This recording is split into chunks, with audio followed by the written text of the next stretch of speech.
Hello दोस्तों, आज हम पढ़ने वाले हैं समास के बारे में। आप किसी भी परीक्षा की तैयारी कर रहे हैं, अगर आपके पाठ्यक्रम में हिंदी विषय के समास को शामिल किया गया है तो आप ये वीडियो पूरा ज़रूर देखिएगा। ये संपूर्ण समास का वीडियो होने वाला है, जिसमें हम समास के सभी प्रकार पढ़ेंगे और उनकी परिभाषा उदाहरण के साथ देखेंगे। उसके साथ साथ वीडियो के अंत में कुछ महत्वपूर्ण प्रश्नों को भी शामिल किया गया है, उसे आप ज़रूर देखें। तो चलिए वीडियो को शुरू करते हैं। अगर आप चैनल पर नए हैं तो सब्सक्राइब जरूर करिएगा और वीडियो अच्छा लगे तो लाइक करना मत भूलिएगा। तो हम देख लेते हैं पहला हमारा समास क्या हो जाएगा। पहला हो जाएगा समास। अब हम समास की पहले परिभाषा देख लेते हैं। तो समास का शाब्दिक अर्थ होता है संक्षेप, और इसकी परिभाषा क्या हो जाएगी। तो परिभाषा हो जाएगी दो या दो से अधिक शब्दों से मिलकर बने हुए नए सार्थक शब्द को समास कहते हैं। क्या कहते हैं? समास। समास के नियमों से बना शब्द, क्या समास के नियमों से जो बना होता है शब्द, उसे समस्त पद या समासिक पद कहा जाता है। जो समास के नियमों से बना हुआ शब्द होता है उसे समस्त पद या समासिक पद कहा जाता है या फिर समासिक पद कहलाता है। आगे हम देख लेते हैं समास विग्रह क्या है। समास विग्रह समस्त पद के सभी पदों को अलग अलग किए जाने की प्रक्रिया समास विग्रह कहलाती है। समस्त पद के सभी पदों को अलग अलग किए जाने की प्रक्रिया को समास विग्रह कहते हैं, या फिर यही प्रक्रिया समास विग्रह कहलाती है। जैसे लिखा हुआ है दशानन। क्या लिखा हुआ है? दशानन। इसका विग्रह क्या होगा? 10 हैं आनन जिसके। क्या हो जाएगा? 10 हैं आनन जिसके। आगे हम देख लेते हैं समास रचना में प्रायः 2 पद होते हैं। क्या होते हैं? कितने पद होते हैं? 2 पद होते हैं। कौन कौन से? तो पहले पद को क्या कहते हैं? पहले जो पद होता है उसको कहते हैं पूर्व पद, और दूसरे पद को कहते हैं उत्तर पद। जैसे लिखा हुआ है राजपुत्र। अगर राजपुत्र लिखा हुआ है तो राजपुत्र में जो पूर्व पद है क्या है? पूर्व पद है राज, और जो उत्तर पद है ये है पुत्र। जैसे राजपुत्र है, इसमें क्या हो जाएगा? पूर्व पद हो जाएगा राज। जो राज है ये पूर्व पद हो जाएगा और उत्तर पद हो जाएगा पुत्र। आगे हम देख लेते हैं। तो इस वीडियो में हम कितने समास पढ़ेंगे? 6। कौन कौन से? अव्ययी भाव समास। तो पहला हमारा हो जाएगा अव्ययी भाव समास, तत्पुरुष समास, कर्मधारय समास, द्विगु समास, द्वंद्व समास और बहुव्रीहि समास। ये 6 समास हम पढ़ने वाले वीडियो में। अभी तक अगर आपने वीडियो को लाइक नहीं किया तो लाइक ज़रूर करें और शेयर ज़रूर करें। तो आगे हम देख लेते हैं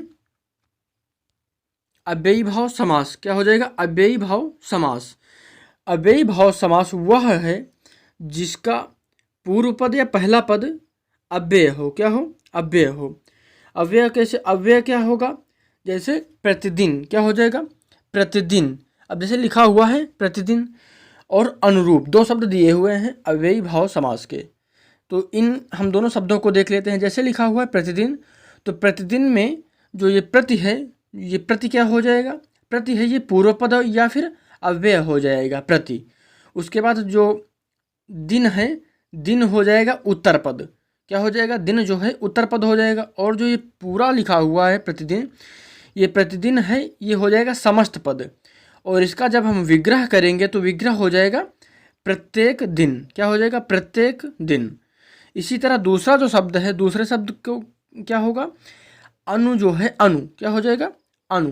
अनु जो है ये पूर्व पद या अव्यय हो जाएगा, और जो उत्तर पद है ये हो जाएगा रूप। जो रूप है ये हो जाएगा उत्तर पद, और जो समस्त पद है समस्त पद में अनुरूप हो जाएगा। हम जब इसका विग्रह करेंगे तो हो जाएगा रूप के योग्य। ठीक है, रूप योग्य हो जाएगा अनुरूप, रूप के योग्य अनुरूप। आगे हम देख लेते हैं अव्ययी भाव समास के उदाहरण देख लेते हैं। अव्ययी भाव समास के अन्य उदाहरण कौन कौन से हैं? हाथों हाथ। कौन से? हाथों हाथ, प्रतिकूल, भरपेट, यथासंभव, आजन्म, यथाशक्ति, प्रतिमान, यथाशीघ्र और सरासर। ये जो शब्द दिए गए हैं ये अव्ययी भाव समास के उदाहरण हैं। इन सभी शब्दों में अव्ययी भाव समास है। आगे हम देख लेते हैं तत्पुरुष समास। तत्पुरुष समास क्या हो जाएगा? तो हम तत्पुरुष समास को देख लेते हैं। तत्पुरुष समास वह होता है जिसे जिस समास में बाद का अर्थात उत्तर पद प्रधान होता है और दोनों पदों के बीच जो कारक चिन्ह होता है वो लुप्त हो जाता है। जैसे लिखा हुआ है राजकुमार, क्या लिखा हुआ है? राजकुमार। इसका हम जब विग्रह करेंगे तो क्या होगा? राजा का कुमार, राजा का कुमार, राजकुमार। अब हम तत्पुरुष समास के उदाहरण देख लेते हैं तो क्या हो जाएगा? तत्पुरुष समास के ये उदाहरण हैं कौन कौन से? मनोहर, गृहपति, जलचर, वनवास, देश प्रेम, देशभक्ति, धर्मवीर, रोग पीड़ित, सूर्योदय, गौशाला, पाठशाला, विद्यार्थी, गंगा तट, रसोई घर आदि। ये सभी जो हैं तत्पुरुष समास के उदाहरण हैं। इन सभी शब्दों में तत्पुरुष समास पाया जाता है। तत्पुरुष समास इन सभी शब्दों में है। आगे हम देख लेते हैं क्या हो जाएगा? विभक्तियों के नामों के अनुसार तत्पुरुष समास के 6 भेद बताए गए हैं। कितने भेद बताए गए हैं? 6 जो भेद बताए गए हैं। पहला जो है क्या हो जाएगा? कर्म तत्पुरुष। क्या हो जाएगा? कर्म तत्पुरुष। कर्म तत्पुरुष में कर्म कारक की विभक्ति है, क्या हो जाती है? कर्म कारक की विभक्ति है को, इसका लोप हो जाता है। कर्म तत्पुरुष समास में कर्म कारक की विभक्ति को का लोप हो जाता है। जैसे लिखा हुआ है समस्त पद रथ चालक। क्या है? रथ चालक। तो रथ चालक का जब हम विग्रह करेंगे तो विग्रह क्या होगा? विग्रह हो जाएगा रथ को चलाने वाला। क्या होगा? रथ को चलाने वाला। इसी तरह दूसरा शब्द है, दूसरा समस्त पद है यश प्राप्त। इसका जब हम विग्रह करेंगे तो क्या होगा? यश को प्राप्त। क्या हो जाएगा? यश को प्राप्त। आगे हम देख लेते हैं क्या हो जाएगा? करण तत्पुरुष। क्या हो जाएगा? करण तत्पुरुष। अब हम करण तत्पुरुष को देख लेते हैं तो करण तत्पुरुष में करण कारक की विभक्ति क्या है? से और के। क्या है? से और के। तो जो से और के द्वारा ये 3 विभक्तियां हैं, इनका लोप हो जाता है। जैसे मन चाहा। क्या हो जाएगा? मन चाहा। तो इसका जब हम विग्रह करेंगे तो क्या हो जाएगा? मन से चाहा। क्या हो जाएगा? मन से चाहा। और दूसरा जो शब्द है यह है बिहारी रचित। बिहारी द्वारा रचित। क्या हो जाएगा? बिहारी द्वारा रचित। आगे हम देख लेते हैं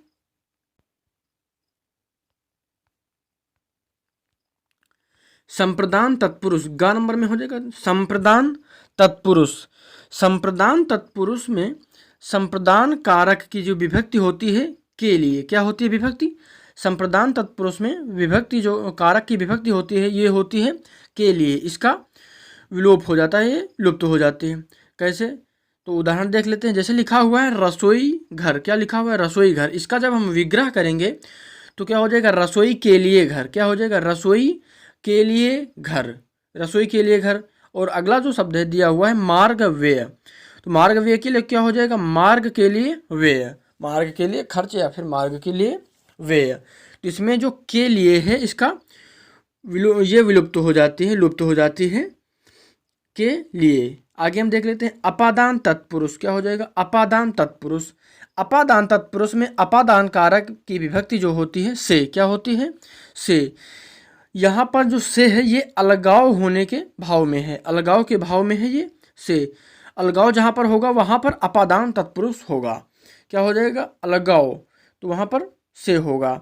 जैसे लिखा हुआ है उदाहरण ऋण मुक्त। क्या हो जाएगा? ऋण मुक्त। इसका जब हम विग्रह करते हैं तो हो जाता है ऋण से मुक्त। आगे है पाप मुक्त। पाप मुक्त। तो ये क्या हो जाएगा? पाप से मुक्त। पाप से मुक्त हो जाएगा। आगे हम देख लेते हैं संबंध तत्पुरुष। क्या हो जाएगा? संबंध तत्पुरुष। संबंध तत्पुरुष में क्या हो जाएगा? संबंध तत्पुरुष में संबंध कारक की विभक्ति क्या होती है? का, की, के। ये जो हैं लुप्त हो जाते हैं। जैसे राजकुमार। तो क्या हो जाएगा? राजा का कुमार। यहाँ पर जो का है का जो है लुप्त हुआ है। आगे देखते हैं देश रक्षा। देश की रक्षा। क्या हो जाएगा? देश रक्षा। देश की रक्षा विग्रह हो जाएगा। दीनानाथ। दीनों के नाथ। इसमें आप ध्यान देंगे तो का, की, के।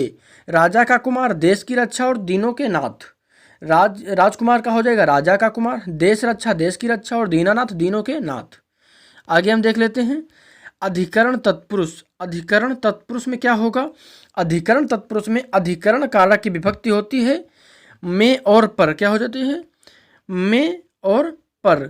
जो ये लुप्त हो जाती हैं। जैसे पुरुषोत्तम, पुरुषों में उत्तम, पुरुषोत्तम जो शब्द है पुरुषोत्तम, पुरुषों में उत्तम। और अगला है जो आप बीती, तो क्या हो जाएगा आप पर बीती।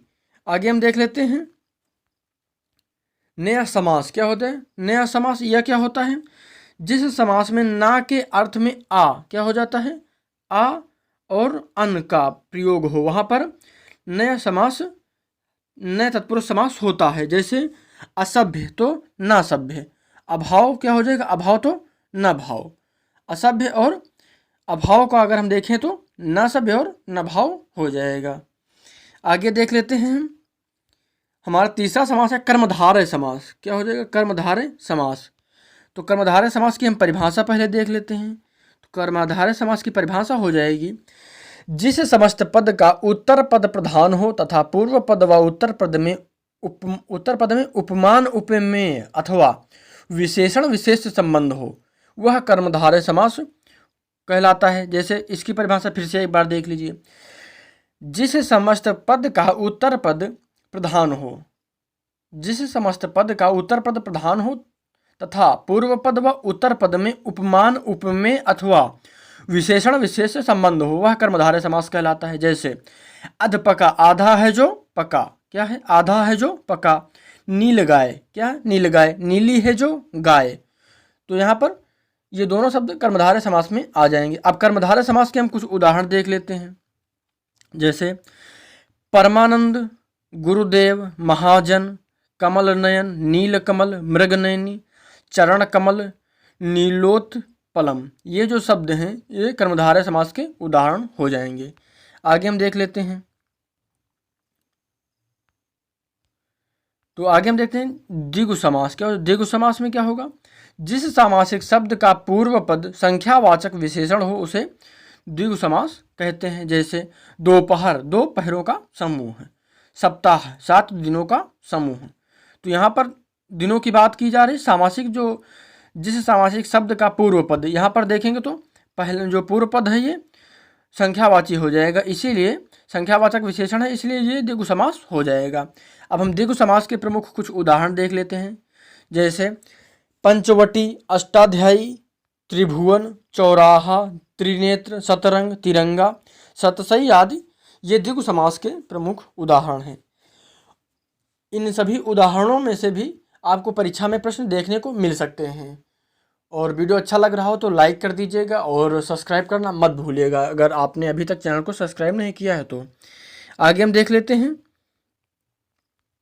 क्या हो जाएगा, द्वंद्व समास। तो द्वंद्व समास क्या हो जाएगा, जिस सामासिक शब्द के दोनों पद प्रधान हो तथा विग्रह करने पर और या एवं अथवा लगता है। क्या लगता है, और या फिर अथवा लगता है, वहाँ द्वंद्व समास होता है या फिर वह द्वंद्व समास कहलाता है। जैसे पाप पुण्य, तो क्या हो जाएगा, पाप और पुण्य, पाप और पुण्य, सुख दुख, सुख और दुख। अब हम द्वंद्व समास के कुछ प्रमुख उदाहरण देख लेते हैं। जैसे घास फूस, क्या हो जाएगा, घास फूस, अन्न जल, दिन रात, दाल रोटी, धनुर्बाण, जय पराजय, लाभ हानि, देवासुर आदि ये जो हैं द्वंद्व समास के प्रमुख उदाहरण हो जाएंगे। आगे हम देख लेते हैं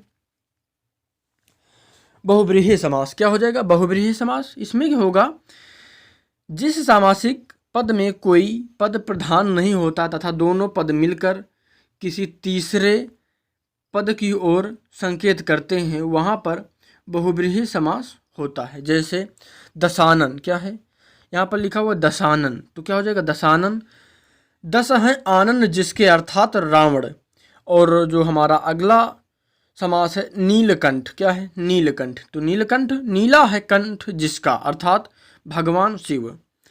अब हम बहुव्रीहि समास के कुछ प्रमुख उदाहरण देख लेते हैं। जैसे तो कौन कौन से उदाहरण हो जाएंगे, तो पीताम्बर, चक्रपाणि, धनंजय, पंचानन आदि कौन कौन से हमारे बहुव्रीहि समास के उदाहरण होंगे, तो कौन कौन से हो जाएंगे, पीताम्बर, चक्रपाणि, धनंजय, पंचानन आदि जो हैं बहुव्रीहि समास के उदाहरण हैं। आगे हम देख लेते हैं कुछ बहुत ही महत्वपूर्ण प्रश्न हैं, इन प्रश्नों को आप जरूर देखिएगा, और जो भी पीछे हमने पढ़ा है उसी से ये प्रश्न लिए गए हैं। पहला प्रश्न है हमारा, जो पहला प्रश्न है, यथाशीघ्र में कौन सा समास है? यथाशीघ्र में कौन सा समास है? आपको उत्तर देना है। तो कौन सा समास हो जाएगा? तत्पुरुष समास, द्वंद्व समास, अव्ययी भाव समास या फिर कर्मधारय समास? तो हमारा सही उत्तर हो जाएगा अव्ययी भाव समास। यथाशीघ्र में अव्ययी भाव समास है, अभी मैंने आपको बताया है। आगे हम देखते हैं द्विगु समास का कौन सा उदाहरण है? तो कौन सा उदाहरण है ये आपको बताना है। उत्तर हो जाएगा हमारा नवग्रह। कौन सा? नवग्रह। ठीक है, आगे हम देखते हैं। ये जो अन्य शब्द दिए गए हैं, दिन रात, प्रतिदिन और नीलकंठ, इन सभी को मैंने अभी बताया है। आप कमेंट करिएगा इन तीनों शब्दों में कौन सा समास है। दिन रात में कौन सा समास है, प्रतिदिन में कौन समास है और नीलकंठ में कौन सा समास है, ये आप बताएंगे। और नवग्रह में द्विगु समास है, ये मैंने अभी बताया है, जो इस प्रश्न का उत्तर है। आगे हम देख लेते हैं, लिखने पढ़ने में कौन सा समास होगा? लिखने पढ़ने में कौन सा समास होगा? द्विगु समास होगा, तत्पुरुष समास होगा, कर्मधारय समास होगा या फिर द्वंद्व समास होगा?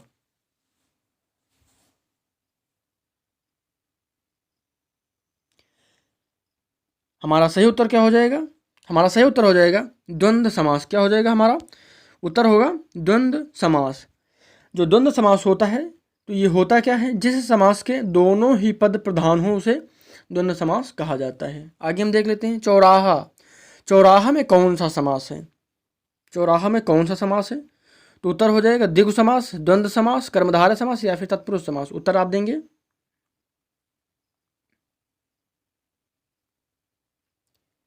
मैं कुछ समय आपको दे रहा हूँ, आप कमेंट जरूर करिएगा। तो क्या हमारा उत्तर सही हो जाएगा? द्विगु समास। द्विगु समास हो जाएगा इसमें चौराहा में। चौराहा जो होता है चार रास्तों का समाहार। आगे हम देख लेते हैं, समास का अर्थ क्या होता है? बहुत ही महत्वपूर्ण प्रश्न है। ये शुरुआत में मैंने वीडियो प्रारंभ हुआ था तभी मैंने बताया था समास का अर्थ क्या होता है। आप कमेंट करेंगे क्या होता है? संक्षेप, विच्छेद, विस्तार या फिर नया अर्थ? और अभी तक अगर चैनल को सब्सक्राइब नहीं किया तो सब्सक्राइब करिए। वीडियो अच्छा लगा हो तो लाइक ज़रूर करें। तो क्या हो जाएगा हमारा उत्तर? हमारा सही उत्तर हो जाएगा संक्षेप। संक्षेप हो जाएगा समास का अर्थ। तो ये कुछ महत्वपूर्ण प्रश्न थे। वीडियो कैसा लगा आपको कमेंट करिएगा।